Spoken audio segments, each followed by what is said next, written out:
দিদি দিদি দিদি আলু কাবলি মাখা করবি? আলু কাবলি মাখা করো না, অনেকদিন খাইনি, টকটক ঝাল ঝাল। ঠিক আছে, তুই যখন বলছিস তাহলে চা।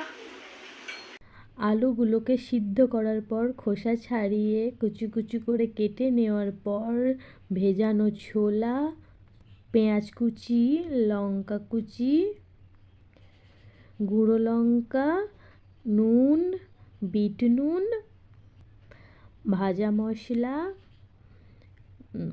তেঁতুল, সেও ভাজা, ঝুরি ভাজা যেটাই বলো দেওয়ার পর লেবুর রস দিয়ে তারপর ভালো করে মেখে নিলাম।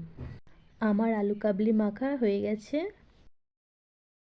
নে খেয়ে বল কেমন হয়েছে।